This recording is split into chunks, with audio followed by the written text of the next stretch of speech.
दत्तो, India news, Petrapole border. जो हालात अभी बांग्लादेश में बने हुए हैं, ज़रूरी भी है। इंडिया और बांग्लादेश का जो बॉर्डर है वहाँ पर सेफ्टी सिक्योरिटी के इंतजाम ज़्यादा हैं, जैसे कि रैनी की रिपोर्ट में आपने देखा। और बांग्लादेश पर अभी डॉक्टर एस जयशंकर की तरफ से भी जानकारी साझा की जाएगी। बयान देंगे डॉक्टर एस जयशंकर। जो जानकारी मिल रही है, लोकसभा में बोलेंगे डॉक्टर एस जयशंकर। दोपहर 3:30 बजे का वक्त बताया जा रहा है जब डॉक्टर एस जयशंकर के जरिए जानकारी दी जाएगी। विदेश मंत्री जो इस पूरे मामले पर करीब से नजर बनाए हुए हैं, बांग्लादेश में जो हालात हैं उनके बीच, जब बांग्लादेश के पूर्व पीएम, चूंकि अब तो पूर्व हो चुकी हैं, इस्तीफा दे चुकी हैं, शेख हसीना, जिन्हें भारत में शरण दी गई है, भारत में अभी वो रह रही हैं और भारत सरकार से बात करके ही, ग्रीन सिग्नल मिलने के बाद ही, सरकार के इशारे पर ही शेख हसीना यहाँ हिंदुस्तान में है। गाजियाबाद में हिंडन एयरबेस के सेफ हाउस में उन्हें रखा गया है। सेफ्टी सिक्योरिटी के इंतजाम के बीच बांग्लादेश संकट को लेकर अब सरकार का स्टैंड क्या है। सर्वदलीय मीटिंग भी बुलाई गई है, अलग अलग पार्टी के नेताओं से भी बातचीत हुई है। हालांकि अलग अलग मीटिंग जो हो रही हैं उन पर भारत सरकार करीब से नजर बना रही है, बांग्लादेश के हालात पर करीब से नजर बनाए हुए है। और आज जो विदेश मंत्री हैं डॉक्टर एस जयशंकर, उनके जरिए लोकसभा में हालात पर ब्रीफ दिया जाएगा, बताया जाएगा बांग्लादेश के हालात को लेकर। क्योंकि जो बांग्लादेश में अभी हालात हैं वहाँ सेना ने होल्ड ले लिया है हाथ में, और सेना ने ये साफ कहा है कि अंतरिम सरकार यहाँ बनेगी। पार्टियों से बात चल रही है, 24 से 48 घंटे के भीतर ये सब हो जाएगा। और सेना ने लोगों से शांत रहने की अपील भी की है। लेकिन सेना समर्थित सरकार अगर वहाँ बनती है तो वहाँ चीन को समर्थित ये सरकार रहेगी, और अगर चीन का से उसमें बढ़ेगा तो जाहिर सी बात है कि वो भारत के लिहाज से बेहतर नहीं है। मेरे साथ इस पर बात करने के लिए इंडिया न्यूज संवाददाता रैनिक दत्ता जुड़ गए हैं, साथ ही साथ मेरे सीनियर कोलीग राकेश कुमार सिंह जुड़ गए हैं, मैनेजिंग एडिटर इनपुट। जो हालात अभी बांग्लादेश में बने हुए हैं, राकेश, चूंकि आप तो करीब से नजर रख रहे हैं और बांग्लादेश का एक आप सोशल मीडिया के जरिए भी लोगों तक लगातार पहुंचा रहे हैं।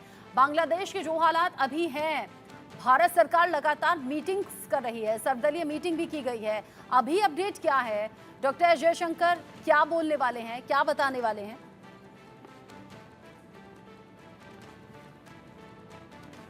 एस जयशंकर, जैसा कि आप जानती हैं कि आज सर्वदलीय बैठक हुई थी। सर्वदलीय बैठक में जहां सभी नेताओं को, सभी विपक्ष के नेताओं को जो है विस्तृत रूप से जानकारी दी गई कि आखिरकार क्या हालात हैं बांग्लादेश में, और शेख हसीना जो आई हैं उसके बारे में डिटेल जानकारी दी गई। साथ ही साथ कितने भारतीय वहां पर हैं, इसमें ये जानकारी दी गई कि 20,000 के करीब जो है भारतीय वहां पर हैं, जिसमें से 8,000 छात्र जो है वापस आ चुके हैं। तो ये पूरी डिटेल जानकारी दी गई है। और जिस तरह से ये मामला लोकसभा में उठा, उसके बाद ये जानकारी दी गई कि 3:30 बजे लोकसभा में जो है विदेश मंत्री एस जयशंकर इस पूरे मामले को लेकर जानकारी सदन को देंगे। तो जो अपडेट है, जो जानकारी है, उसे रूबरू कराएंगे। साथ ही साथ भारत आखिरकार इस पर किस तरह से नजर रख रहा है, साथ ही क्या कर रहा है, तमाम चीजें जो है डिटेल्स एस जयशंकर जो हैं सदन में रखेंगे। लेकिन दूसरी महत्वपूर्ण बात यह है कि बीएसएफ जो कि इंडो बांग्लादेश बॉर्डर पर तैनात है, उस बीएसएफ के डीजी जो हैं वहां पर तमाम जो भारत और बांग्लादेश के बॉर्डर एरिया पर लगातार कल से ही जो है सुरक्षा की समीक्षा कर रहे हैं। तो ये तमाम डेवलपमेंट है, क्योंकि जिस तरह से बांग्लादेश में, क्योंकि मेरा पड़ोसी है और ऐसे में पड़ोसी देश होने के नाते वहाँ की जो भी डेवलपमेंट है उसको प्रभाव पड़ना भारत पर लाजमी है। और इसी दृष्टिकोण से ये जो सर्वदलीय बैठक थी काफी अहम थी। और अब जो है विदेश मंत्री एस जयशंकर जो है सदन में इस पूरे मामले को लेकर जानकारी देंगे। रचना, अच्छा, जो सर्वदलीय मीटिंग बुलाई गई, हालांकि विपक्षी जो नेता हैं, जो इंडिया न्यूज से बातचीत भी हुई है, जो रिएक्शंस भी सामने आए, राकेश, वो इसे अच्छा कदम बता रहे हैं। वो कह रहे हैं कि स्वागत करते हैं हम इस फैसले का कि जो बांग्लादेश में चल रहा है उस पर सरकार की पैनी नजर भी है, और वो सर्वदलीय मीटिंग के जरिए विपक्षियों से भी बात करना चाहती है, सजेशंस चाहती है, या फिर वो ब्रीफ दे रही है कि हाँ क्या भी हो रहा है। साफ तौर पे जो विपक्ष के नेताओं की भी बात करें तो सीधे तौर पर उन्होंने कहा कि जो सरकार फैसला लेगी उसके साथ हैं। जो कि जिस तरह से आप लगातार देखती रही हैं कि विदेश जो स्थिति पर जो फॉरेन मामले पर जिस तरह से सरकार का रुख रहता है, अब तक का इतिहास रहा है कि विपक्ष के नेता साथ रहते हैं और इसी मसले पर भी साथ दिखे। लेकिन ये जरूर है कि अलग अलग जो आप नेताओं से बातचीत करेंगी तो उनका कुछ अलग रुख हो सकता है। लेकिन जहां तक भारत सरकार के निर्णय का सवाल है, जो भी भारत सरकार निर्णय लेगी उसके साथ विपक्ष के नेता हैं, ये साफ तौर पर चाहे कांग्रेस के नेता हों या अन्य नेता हों, इस बात को लेकर पहले ही जो है अपनी मंतव्य जाहिर कर चुके हैं। अब ये देखना होगा कि विदेश मंत्री एस जयशंकर सदन को जब अपना बयान देंगे तो किन किन चीजों को सामने रखते हैं, क्योंकि यह मामला जो है ये मामला ऐसा है कि अंतर्राष्ट्रीय स्तर पर छाया हुआ है, दुनिया के अलग अलग देशों की निगाहें हैं। राकेश कुमार सिंह खास जानकारी दे रहे थे कि कैसे सर्वदलीय मीटिंग बुलाई गई है और सरकार की पैनी नजर न सिर्फ बांग्लादेश की इन घटनाओं पर है, इन हलचल पर है, बल्कि भारत बांग्लादेश का जो बॉर्डर है वहां सेफ्टी सिक्योरिटी के इंतजाम पहले से ज्यादा कड़े कर दिए गए हैं। अभी थोड़ी देर पहले बीएसएफ के डीजीपी वहां पर पहुंचे हैं, दलजीत चौधरी, जिन्होंने जायजा लिया है। राकेश, बहुत शुक्रिया आपका। जैसे आपने विपक्षी रिएक्शंस की बात की, विपक्षी नेता एक के बाद एक रिएक्शंस दे रहे हैं। रैनिक दत्ता भी मेरे साथ जुड़े हुए हैं, उनका हम रुख करें, लेकिन उससे पहले पप्पू यादव से इंडिया न्यूज संवाददाता मनोहर केसरी ने इस पूरे मसले को लेकर बात की है, सुनिए। हमारे साथ बातचीत करने के लिए पप्पू यादव हैं। पप्पू जी, आज सर्वदलीय बैठक हुई है और सर्वदलीय बैठक में विदेश मंत्री ने कहा है कि बांग्लादेश पे नज़र बनाए रखे हुए हैं और शेख हसीना हमारे संरक्षण में है। भैया, बांग्लादेश पर क्या नजर? बांग्लादेश तो चाइना के हाथ कठपुतली बन गई। चाइना ने बांग्लादेश के रिश्तों को मजबूत कर लिया। इंदिरा गांधी जी ने सांस्कृतिक, सामाजिक, आर्थिक जिस रिश्ते को मजबूत किया था, एक मजबूत रिश्ते किए और कदम बढ़ाए थे और हमारा स्वाभाविक रिश्ता था बांग्लादेश से। पहले ही चाइना, नेपाल, श्रीलंका, पाकिस्तान सब पर हमारे रिश्ते खराब कर चुके हैं और हमने खुद अपने रिश्ते को खराब किया इस 10 सालों में। और आज जिस हालात में हमने शेख हसीना को आप मजबूत कर देते, आप बाहर भेजते, लेकिन जिस तरीके से आपने शेख हसीना को अपने ज़मीन पर संरक्षण दिया है, यह चाइना की नीतिगत पॉलिसी को मजबूत किया है। ये सही समय नहीं था किसी भी कीमत पर। हमारा जो अर्थव्यवस्था है वहाँ अरबों खरबों का डूबेगा। हमारे लोग सुरक्षित नहीं हैं, भारत का बॉर्डर सुरक्षित नहीं है, बंगाल, बिहार, कई स्टेट सुरक्षित नहीं है। तो इसीलिए मेरा मानना है कि जो वर्तमान सरकार है ये गलत उनकी पॉलिसी है।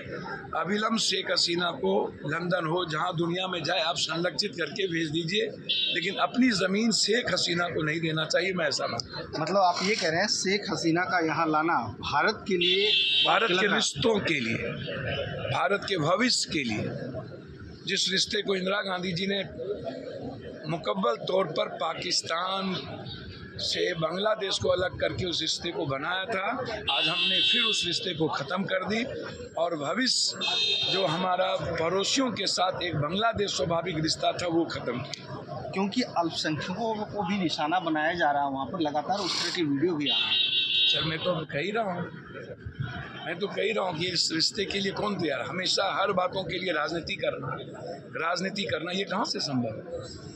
ये सही है। और हमेशा वर्तमान सरकार हर चीज़ों को राजनीति करती है और राजनीति में अपने देश की सुरक्षा, इकोनॉमी खत्म कर दी, ये सही नहीं।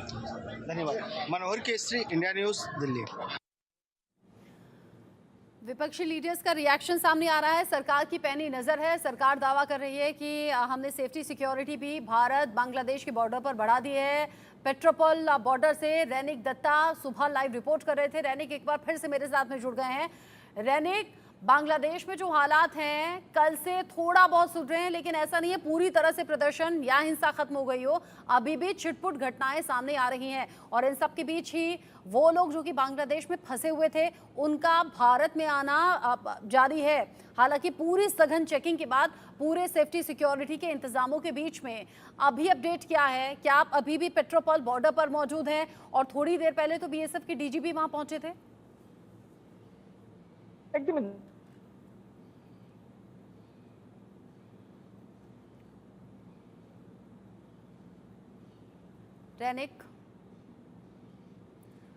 रैनिक, आप मेरे साथ जुड़े हुए हैं। मुझे लगता है नेटवर्क थोड़ा सा वहाँ पर फ्रीज कर रहा है, वहाँ थोड़ा सा इशू है। आप जैसे ही नेटवर्क एरिया में आए तो बताइएगा।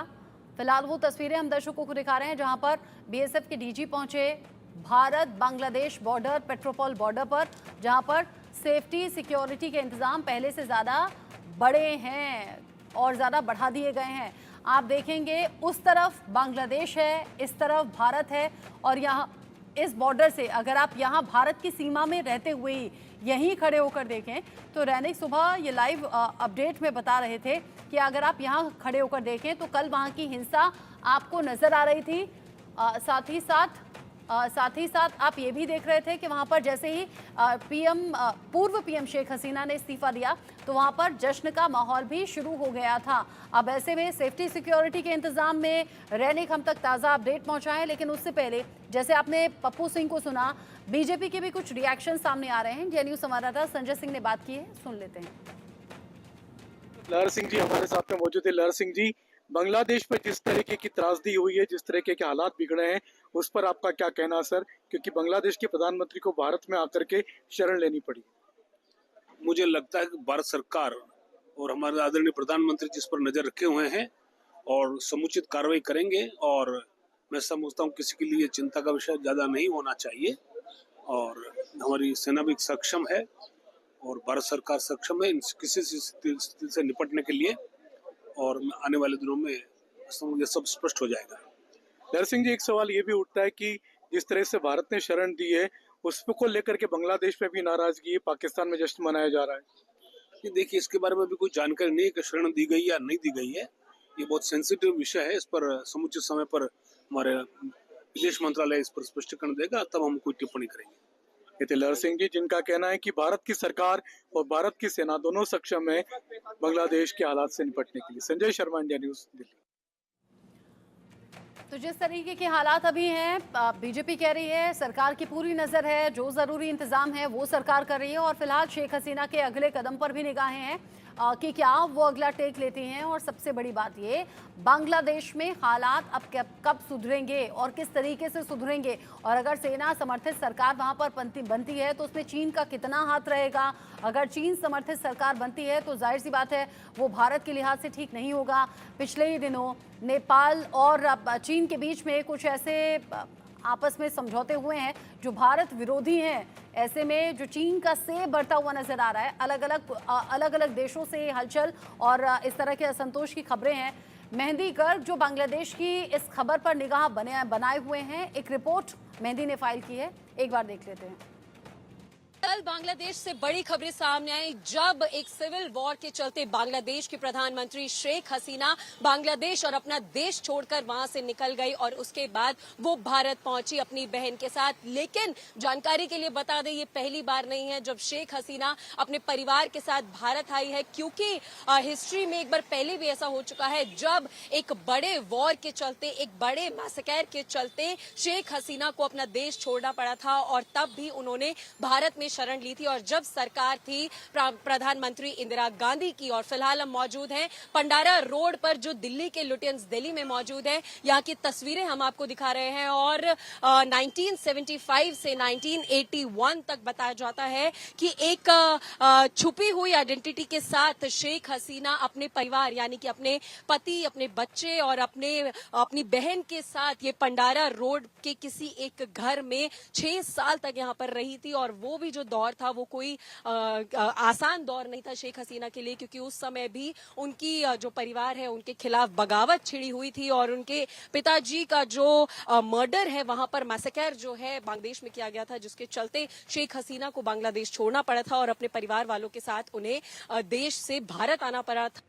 भी भारत यानी कि प्रधानमंत्री इंदिरा गांधी ने मदद का हाथ बढ़ाया था और शेख हसीना को यहां पर पनाह दी थी, जिसके चलते पहले वो लाजपत नगर के रिंग रोड के इलाके में रहती थी, लेकिन उसके बाद उन्हें पंडारा रोड के एक घर में शिफ्ट कर दिया गया था और वो छुपी हुई आइडेंटिटी के साथ इस पंडारा रोड पर 6 साल तक अपने परिवार के साथ रही थी। और अगर फिलहाल की बात की जाए तो फिलहाल भी जो हालात है वो शेख हसीना के लिए कोई भी आसान नहीं है, क्योंकि जिस तरीके से बगावत बांग्लादेश बांग्लादेश में शेख हसीना के खिलाफ छिड़ी हुई है, उसको देखते हुए फिलहाल वो बांग्लादेश से निकलकर भारत आ गई हैं। लेकिन उनका अगला ठिकाना क्या होगा, क्योंकि कहा जा रहा है कि वो यहाँ से लंदन जाने वाली है, लेकिन फिलहाल यूनाइटेड किंगडम यानी कि लंदन से भी कोई क्लियरेंस नहीं मिला है उनके वहां पे पनाह लेने का। तो ऐसे में फिलहाल भारत में बहुत सी मीटिंग्स चल रही है। एनएसए अजीत डोभाल की मीटिंग भी सूत्रों के हवाले से बताया जा रहा है कि शेख हसीना के साथ हुई है। ऐसे में आज भारत अपना स्टैंड क्लियर कर देगा कि किस तरीके से इस पूरी बांग्लादेश की हालातों को भारत किस तरीके से देखता है, शेख हसीना को पनाह देने के मामले पर भारत का क्या स्टैंड है। इस सब पर मीटिंग्स लगातार चल रही है और आज उस पर बड़ा फैसला हो सकता है। लेकिन ये जो इलाका है पंडारा रोड का, ये बहुत ही ऐतिहासिक है, क्योंकि ये याद दिलाता है इतिहास की जब एक बार पहले भी शेख हसीना अपनी बहन, अपने पति, अपने बच्चों के साथ भारत पहुंची थी और भारत में आकर उन्होंने पनाह ली थी, क्योंकि बहुत ज्यादा बगावत उनके खिलाफ, उनके परिवार के खिलाफ बांग्लादेश में उस समय भी छिड़ी हुई थी। और उस समय के जो प्रधानमंत्री थे इंदिरा गांधी का उन्होंने शुक्रिया अदा भी किया था। और जब बातचीत की तो उन्होंने ये भी बताया कि जो पहले 3 साल थे भारत में उनके बहुत ज्यादा मुश्किल भरे थे, क्योंकि जो उनके बच्चे थे वो यहाँ पर सेटल नहीं कर पा रहे थे। लेकिन जिस तरीके से समय बीतता गया तो ऐसे में उनकी जो फैमिली है, परिवार है, वो यहाँ पर 6 साल तक रहा। और जब हालात बांग्लादेश में सही हो गए उसके बाद 1981 में शेख हसीना अपने परिवार के साथ एक बार फिर से बांग्लादेश चली गई। तो ये ऐतिहासिक जगह है पंडारा रोड और लाजपत नगर, जहाँ वो पहले रहती थी, रिंग रोड का इलाका बताया जाता है। ये दोनों ही इतिहास की याद दिलाते हैं। और फिलहाल आगे शेख हसीना किस हालातों में, किस जगह पनाह लेती है, किस देश में पनाह लेती है, ये देखने वाली बात होगी। कैमरा पर्सन अवधेश के साथ मैं mehndi Garg, India news Delhi. India news संवाददाता मेहंदी गर्ग की रिपोर्ट आपने देखी। गाजियाबाद के हिंडन एयरबेस पर हलचल बढ़ गई है, क्योंकि हिंडन एयरबेस के सेफ हाउस में ही अभी शेख हसीना ठहरी हुई हैं। जानकारी ऐसी है कि 2 गाड़ियां गाजियाबाद के हिंडन एयरबेस पहुंची हैं। 2 बुलेट प्रूफ मर्सिडीज कार हैं जो कि हिंडन एयरबेस पहुंची हैं। अब हिंडन एयरबेस के सेफ हाउस में ही शेख हसीना ठहरी हुई हैं, अपनी बहन के साथ में ठहरी हुई हैं। आगे उन्हें लंदन के लिए उड़ान भरनी है, लेकिन कब उड़ान भरेंगी उसके लिए इंतजार किया जा रहा है। लेकिन हलचल यहाँ बढ़ी है। 2 बुलेट प्रूफ मर्सिडीज पहुंची हैं गाजियाबाद के हिंडन एयरबेस पर। यह हलचल अचानक से बढ़ी है। 2 गाड़ियां गाजियाबाद के हिंडन एयरबेस पहुंची। आयुष मेरे साथ में जुड़े हुए हैं, इंडिया न्यूज संवाददाता, इस खबर को लेकर ज्यादा अपडेट के साथ। आयुष, हलचल बढ़ने का मतलब क्या है? क्या शेख हसीना उड़ान भरने वाली है क्या?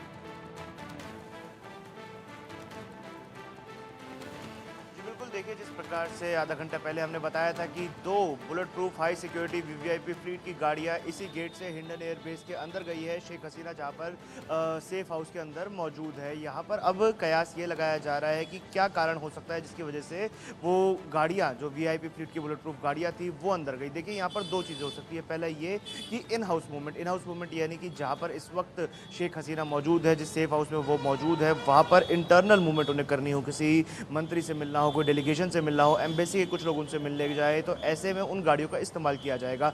दूसरा ये कि क्या शेख हसीना यहाँ से एम्बेसी जाएंगी, नई दिल्ली में उनको प्रवेश मिलेगा। देश की राजधानी दिल्ली में जिस प्रकार से लगातार हलचल बढ़ चुकी है, लोकसभा की बात की जाए, राज्यसभा की बात की जाए, तो राज्यसभा में 2:30 बजे सुओ मोटो लेकर यहाँ पर external affairs minister S Jaishankar जो है वो अपनी बात रखेंगे बांग्लादेश की सिचुएशन पर। लोकसभा में 3:30 बजे का वक्त बताया जा रहा है जब एस जयशंकर अपनी बात रखेंगे बांग्लादेश के मुद्दे पर। और इसी प्रकार से एनएसए अजीत डोभाल भी कल यहाँ पर मौजूद थे, जो बांग्लादेश की पूर्व प्रधानमंत्री से मिलने के लिए यहाँ पर आए थे। और ऐसे में अब क्या कुछ बड़ी हलचल यहाँ पर होने वाली है, क्योंकि सिक्योरिटी लगातार अंदर तैनात है। शेख हसीना के लिए अंदर सिक्योरिटी पर्सनल लगाए हुए हैं, गरुड़ कमांडोज के लगाए जाने की बात की जा रही है। तो वही दूसरी ओर हिंडन एयरबेस के बाहर जहाँ हम मौजूद है, यहाँ पर भी यूपी पुलिस ने जो सिक्योरिटी है वो पुख्ता कर दी है। यूपी पुलिस के जवान भी यहाँ पर मौजूद है, यानी सिक्योरिटी पूरी तरीके से टाइट है। आगे क्या मूवमेंट होने वाली है वो देखने वाली बात है, क्योंकि बांग्लादेश से जो हवाई जहाज आया हुआ था C-130J, जो बांग्लादेश एयरफोर्स का हवाई जहाज था, वो वापस जा चुका है। 7 मिलिट्री पर्सनल भी आए हुए थे, वो भी वापस चले गए। यानी बांग्लादेश की पूर्व प्रधानमंत्री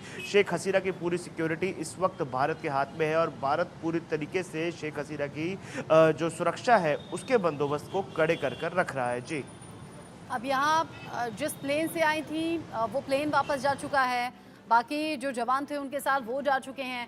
यहाँ शेख हसीना है, अपनी बहन के साथ में है, सेफ हाउस में है। 2 बुलेट प्रूफ मर्सिडीज कार पहुंची हैं। हिंडन एयरबेस पर हलचल बढ़ गई है। आयुष, चूंकि अभी लंदन जाने की खबर, लेकिन ग्रीन सिग्नल का इंतजार शेख हसीना को करना होगा, उससे पहले वो उड़ान भर नहीं सकती। लेकिन जैसे आपने कहा कि अजीत डोभाल कल पहुंचे थे, करीब 1 घंटे तक बातचीत हुई है, कहीं ऐसा तो नहीं कि इन 2 बुलेट प्रूफ मर्सिडीज कार में कोई ऐसा ही हाई प्रोफाइल शख्स मिलने के लिए पहुंचा हो? लेकिन चूंकि ये बुलेट प्रूफ हैं, इसीलिए आशंका ये भी बढ़ रही है कि कहीं शेख हसीना तो कहीं नहीं जाने वाली हैं इन गाड़ियों से।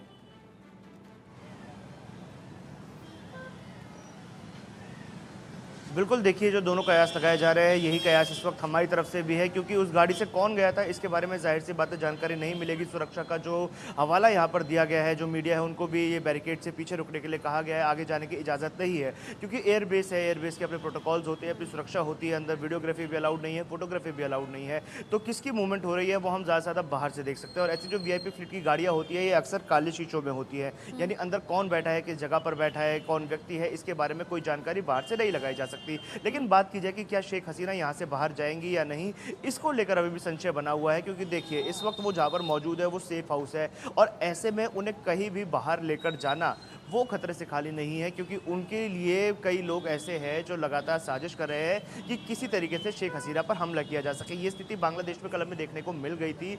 जैसे ही शेख हसीना इस्तीफा देती हैं और अपने घर से निकलती है, तो दंगाइयों की एक पूरी भीड़ उनके घर पर हमला कर देती है, दावा बोल देती है। और बांग्लादेश में जिस प्रकार से आगजनी बनी हुई है, उनके फैसले को वापस लेने के बाद भी, और उसके बाद उन्होंने इस्तीफा तक दे दिया, देश तक छोड़ दिया, ये 3 बड़ी घटनाएं हो गई। लेकिन उसके बाद भी आगजनी वहाँ पर हो रही है, दंगे वहाँ पर हो रहे हैं, तोड़फोड़ वहाँ पर की जा रही है, लोगों को मारा जा रहा है, लोगों की जान जा रही है। यानी जो ये लोग हैं, जो ये तत्व है जो इस प्रकार से बांग्लादेश को जलाने में लगे हुए हैं, उनका एक ही मकसद है कि बांग्लादेश को किसी तरीके से, पूरी तरीके से बर्बाद करना। क्योंकि अगर उनका गुस्सा इस फैसले के खिलाफ होता तो शायद ही तब शांत हो जाता जब शेख हसीना ने अपना फैसला वापस लिया। अगर गुस्सा शेख हसीना के खिलाफ होता तो शायद उनके इस्तीफे के बाद भी गुस्सा शांत हो जाता, या उनके देश छोड़ने के बाद भी जो ये आग लग रही है इसमें कहीं ना कहीं ठंडक देखने को मिलती। लेकिन जिस प्रकार से बांग्लादेश की आर्मी ने कल प्रदर्शनकारी हैं वो जश्न मना रहे हैं, जश्न मनाते हुए ये हिंसा और ये प्रदर्शन शांत होने की खबरें भी सामने आने लगी। लेकिन बिल्कुल ठीक कहा आपने कि अगर ये घटनाएं अभी भी हो रही हैं, अगर पूरी तरह से शांति अभी भी नहीं है, तो कहीं इस हिंसा, इस प्रदर्शन के पीछे कुछ और शक्तियों का हाथ तो नहीं? क्या बांग्लादेश में माहौल खराब करने की कोशिश है? क्या वहाँ नुकसान पहुंचाने की कोशिश पब्लिक प्राइवेट प्रॉपर्टी को है? क्या लोगों में दहशत पैदा करने की कोशिश है? खबरें कुछ ऐसी भी थी कि इसी हिंसा और प्रदर्शन के बीच में कुछ हिंदू फैमिलीज पर भी हमला किया गया, और जिसकी आशंका ऐसी है कि अगर चीन समर्थित सरकार वहां बनती है तो ये हमले और ज्यादा बढ़ भी सकते हैं। ऐसी कई आशंकाएं हैं जो इस वक्त चर्चा का विषय है। आयुष, आप मेरे साथ में रहिएगा। तमाम रिएक्शंस बांग्लादेश के इन हालातों को लेकर सामने आ रहे हैं। JMM सांसद महुआ मांझी से बात की है मनोहर केसरी ने, सुन लेते हैं। हमारे साथ बातचीत करने के लिए JMM सांसद महुआ मांझी हैं। महुआ जी, बांग्लादेश को लेकर के सर्वदलीय बैठक बुलाई गई है, क्या कहेंगे? देखिए, बांग्लादेश चूँकि हमारा पड़ोसी मुल्क है और इसकी स्वतंत्रता के लिए, इसको अलग राष्ट्र बनाने के निर्माण में भारत की बहुत बड़ी भूमिका रही है 1971 वॉर में। तो इस समय अगर वहाँ पे इस तरह से आग लगी हुई है तो उसकी छींटें कहीं भारत में भी ना पड़े, क्योंकि बॉर्डर इलाके हैं, लोग इधर से उधर करते रहते हैं। तो ऐसे में बहुत ही सूझबूझ के साथ विपक्षी नेताओं को साथ में लेकर ही केंद्र सरकार को कोई निर्णय लेना चाहिए कि किस तरह से हम उन्हें मदद करें, वहाँ शांति बहाली हो जल्द से जल्द, और जो भी वहाँ हिंसा की घटनाएं हो रही हैं वो अविलंब बंद हो। तो मुझे लगता है केंद्र सरकार जो भी निर्णय लेगी, विपक्ष के साथ मीटिंग करके सूझबूझ के साथ लेगी, और इसमें किसी तरह से भड़काऊ भाषण या कोई ऐसा गलत स्टेप नहीं लिया जाएगा जिससे कि दोनों देशों में किसी भी तरह की अशांति। वहाँ पर हिंदुओं को लेकर के अत्याचार के काफ़ी सारे वीडियो आ रहे हैं, चाहे महिलाएं हों, जो भी अल्पसंख्यक। देखिए, ये तो अभी जांच का विषय है कि किसके साथ अत्याचार हो रहा है, क्योंकि हिंसा की जो घटना है, ये जो शेख हसीना है, ये भी तो मुस्लिम ही है, मुस्लिम के साथ ही मुस्लिम का विरोध है। ऐसा नहीं है कि हिंदू मुस्लिम का कुछ है। तो वो आपसी उनके अपनी देश में जो सरकार के प्रति जो आक्रोश होता है युवाओं का, बेरोजगारी की वजह से, आरक्षण ना होने की वजह से, ये उस तरह की लड़ाई है। इसको किसी भी तरह से पोलराइजेशन करने के लिए कोई गलत दिशा में हमारे देश के नेताओं को उसको नहीं मोड़ना चाहिए। ये हिंदू मुस्लिम विवाद नहीं है, ये कुछ और ही मामला है, अपने ही सत्ता पक्ष से नाराजगी। Thank you. Manohar Kesari, India news, Delhi. जब बांग्लादेश में हालात खराब हुए, जब हिंसा बढ़ने लगी, प्रदर्शन बहुत ज्यादा बढ़ गए, शेख हसीना जान गई कि उन पर हमले की प्लानिंग है, तो भारत सरकार से संपर्क साधा गया। सरकार के इशारे पर ही शेख हसीना ने भारत आने का फैसला किया। आयुष मेरे साथ में है। आयुष, बाकी अलग अलग देशों को छोड़कर भारत आने का फैसला शेख हसीना का, ये भारत के लिए तो ऑब्वियस सी बात है कि गर्व की बात है कि भारत सेफ है, माहौल हर तरीके से सेफ है और हर धर्म के लोग यहाँ मिलजुल कर रहते हैं। ऐसा नहीं है कि बांग्लादेश या फिर पाकिस्तान की तरह धर्म विशेष को टारगेट किया जाता हो। अब ऐसे में शेख हसीना यहाँ आ तो गई हैं, लेकिन अब अलग अलग पॉलिटिकल पार्टी अलग अलग तरीके से इस पर रिएक्शन दे रही हैं। और क्या इसी के लिए सर्वदलीय मीटिंग भी बुलाई गई ताकि सभी का बेहतर तालमेल हो, सभी को इस बारे में ब्रीफ किया जा सके। और इसीलिए विदेश मंत्री डॉक्टर एस जयशंकर आज सदन में बोलने भी वाले हैं बांग्लादेश की घटना पर। बिल्कुल, देखिए जिस प्रकार से कल फैसला लिया गया था शेख हसीना के द्वारा कि अपने इस्तीफे के बाद सीधा भारत से संपर्क साधा जाए और भारत में आया जाए, ये बहुत बड़ा फैसला था और कहीं ना कहीं भारत के लिए एक गर्व का विषय भी है। क्योंकि अगर हम बात करें हमारे पड़ोसी देशों की, ये माहौल जानना बहुत ज़रूरी है जो इस वक्त साउथ एशिया में बना हुआ है, या फिर यूँ कहे कि विदेशी ताकतों के द्वारा इस पूरे इलाके को अस्थिर करने के लिए बनाया गया है। सबसे पहले बात करते हैं हमारे पड़ोसी मुल्क पाकिस्तान की। तो पाकिस्तान में जो आतंकवाद है वो किसी से छुपा नहीं है, वो अस्थिरता सरकार में, वो फौज के लेकर आक्रामक रवैया वो हर बार देखने को मिलता है। अब दूसरी बात करें अफगानिस्तान की, तो वहां पर जिस प्रकार से तालिबान का शासन है, तालिबान जिस प्रकार से वहां पर लगातार ऊटपटांग फैसले लेता है, जिस प्रकार से वहां पर तानाशाही है, जो तालिबानी रवैया है वो देखा गया है। श्रीलंका जो एक सुरक्षित, सुंदर और एक कहे कि टूरिस्ट फ्रेंडली देश माना गया था, श्रीलंका में भी आगजनी हुई, श्रीलंका में भी सिविल वॉर हुआ, सोशल अनरेस्ट हुआ, ये सब श्रीलंका ने देखा। श्रीलंका में भी कई दिनों तक ऐसी हिंसा चली थी। अब आते हैं बांग्लादेश पर। बांग्लादेश में जिस प्रकार से चीजें हुई, बांग्लादेश में दंगे भड़के, बांग्लादेश में आगजनी हुई, बांग्लादेश में आर्मी ने अपील की कल कि आप सब लोग शांत हो जाइए, जो हिंसा है उससे किसी को भी कोई भी समाधान नहीं मिलने वाला। लेकिन उसके बाद भी हिंसा नहीं रुक रही है। तो यानी ये जो पूरा साउथ एशिया का हमारा रीजन है, इसमें से एक भारत है जो उभर कर सामने आ रहा है। और जैसे कि भारत के लिए कहा भी जाता है विश्व गुरु, तो कम से कम साउथ एशिया का जो रीजन है, इसी में भारत सबसे अग्रसर होकर इस पूरे इलाके में डेमोक्रेटिक होने का नेतृत्व कर रहा है, सेक्युलर होने का नेतृत्व कर रहा है। क्योंकि हमारे पड़ोसी मुल्कों की तरह यहाँ पर ना धर्म विशेष को टारगेट किया जाता है, हमारे पड़ोसी मुल्कों की तरह यहाँ पर आगजनी नहीं की जाती, सेना के खिलाफ लोग नहीं जाते, सेना का सम्मान करते हैं। ये जो चीज़ें हमारे पड़ोसी मुल्कों में हो रही है वैसी भारत में नहीं है। यहाँ पर डेमोक्रेसी है, यहाँ पर सेक्युलरिज्म है, यहाँ पर जो लोकतंत्र है उसका सम्मान है, पार्लियामेंट का सम्मान है, सेना का सम्मान है, संविधान का सम्मान है। इन्हीं चीज़ों को देखते हुए बांग्लादेश के प्रधानमंत्री ने ये चीज़ सोची कि भारत ही है जो इस वक्त सबसे सुरक्षित जगह उनके लिए हो सकती है। जी, जिस तरीके से आयुष आप जानकारी दे रहे हैं बांग्लादेश के इन हालातों पर, उसको लेकर अलग अलग तरह के कयास भी लग रहे हैं। देखिए, इधर हिंदुस्तान में हम लोग बैठे हैं, बांग्लादेश की तस्वीरों को देख रहे हैं। आज बांग्लादेश की तस्वीर को देख रहे हैं तो श्रीलंका की तस्वीरें आज सामने आ रही हैं। कोई कह रहा है ये तो पाकिस्तान बन चुका है, पाकिस्तान के टुकड़े करके ही बांग्लादेश बना था और आज उसी अस्तित्व की याद दिला रहा है जो पाकिस्तान में हालात बांग्लादेश में बसे हुए लोगों ने देखे।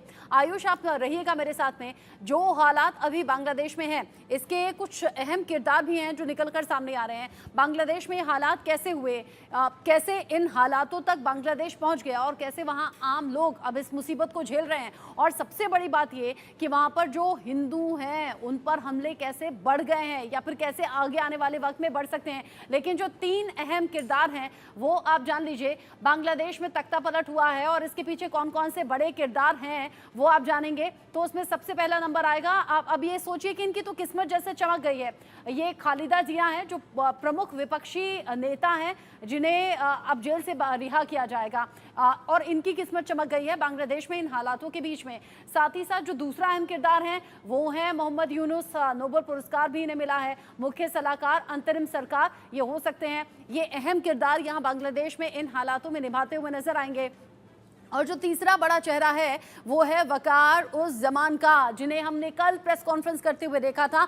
आर्मी चीफ है बांग्लादेश के और इन्होंने ही बांग्लादेश में इन हालातों में बागडोर संभाली और इन्हीं से बात करने के बाद शेख हसीना ने फैसला किया कि ठीक है, इस्तीफा मैं देती हूँ। 45 मिनट का वक्त दिया गया था शेख हसीना को। आर्मी चीफ ने बात की थी, वकार उस जमान ने बात की शेख हसीना से और ये सलाह दी कि 1:30 बजे ये कहा गया कि इस्तीफा आप दे दीजिए। 1 घंटे का कुल मिलाकर टाइम था, 45 मिनट के अंदर अंदर इस्तीफा दिया, फिर 15 मिनट वहां से निकलने के लिए दिए थे और सेना प्रमुख से ही यानी कि आर्मी चीफ वकारुज्जमान से ही बात करने के बाद हेलीकॉप्टर शेख हसीना को दिया गया था और इसी हेलीकॉप्टर के जरिए फिर शेख हसीना यहाँ हिंदुस्तान आई थी। यानी कि वो 3 अहम किरदार जिसे आपने देखा और ये 3 अहम किरदार बांग्लादेश में इन हालातों के बीच में सबसे ज्यादा चर्चा का विषय बने हुए हैं। एक और चर्चा है जो लगातार वैश्विक स्तर पर हो रही है और वो चर्चा क्यों हो रही है, ये मैप देखेंगे आप तो समझ पाएंगे कि कैसे भारत के इर्द गिर्द जो अलग अलग देश हैं वो अब बेचैनी बढ़ा रहे हैं, असंतोष की लहरें सामने आ रही हैं और कैसे ये चीन के समर्थन में जाती हुई चीजें समझ में आ रही हैं और कैसे ये 6 पड़ोसी देशों में अशांति भारत के लिए चुनौती खड़ी कर रही है। इसमें सबसे पहले हम बांग्लादेश का जिक्र कर लेते हैं क्योंकि बांग्लादेश में जो हालात हैं वो अभी ताज़ा हालात हैं। बांग्लादेश जहां पर हिंसक प्रदर्शन, जहां पर शेख हसीना को इस्तीफा देना पड़ा, जहां आर्मी ने मोर्चा संभाल लिया है, जहां पर अंतरिम सरकार बनने की बात सामने आ रही है और सैन्य समर्थित अगर सरकार वहां बनती है तो वो चीन समर्थित और चीन के समर्थन में अगर चीजें होती हैं तो वो भारत के खिलाफ ही जाएंगी, भारत के समर्थन में नहीं हो सकती, ये आप जानते हैं। बांग्लादेश के साथ साथ चीन जो कि लगातार विस्तारवादी सोच और अपनी चालबाजियों के लिए जाना जाता है, उसे बर्दाश्त नहीं कि कोई व्यापार में उससे आगे निकल जाए या फिर कोई उसके सामने उभरती हुई ताकत हो, इसीलिए चीन इस तरह की चालबाजियां चलता रहता है। LAC, LOC यहाँ दोनों ही जगह चीन का इन्वॉल्वमेंट दिखता है।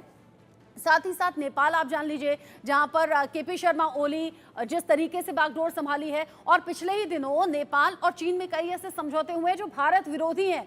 ऐसे में नेपाल भी उन्हीं देशों में अब शुमार होता हुआ नजर आया। म्यांमार जहां पर पिछले 4 साल से सैन्य शासन है और यहां भी चीन का पूरा से है, यानी कि ये भी चीन के समर्थन में है जो कि भारत के लिहाज से ठीक नहीं। श्रीलंका जहां हालात किसी से छिपे नहीं, श्रीलंका का बार बार जिक्र हम इसलिए कर रहे हैं क्योंकि श्रीलंका आज बांग्लादेश की तस्वीरों को देखकर फिर से दिमाग में यादें ताज़ा कर रहा है। श्रीलंका में भी सेम ऐसे ही हालात हुए थे, लोगों का विद्रोह, लोगों का जो प्रदर्शन है वो इतना ज़्यादा उग्र हो गया था कि राष्ट्रपति भवन और प्रधानमंत्री आवास के भीतर ऐसे ही लोग उस वक्त भी घुस गए थे। और ये पाकिस्तान जिसकी रह रहकर चर्चा होती है, पाकिस्तान जो बेनकाब बार बार होता है, पाकिस्तान जो दोगले चेहरे के लिए, दोगले रवैये के लिए जाना जाता है और जम्मू कश्मीर में पिछले कुछ दिन में जो घटनाएं लगातार बढ़ी हैं उनके पीछे पाकिस्तान का हाथ, और पाकिस्तान जो कि चीन के हाथ की कठपुतली है।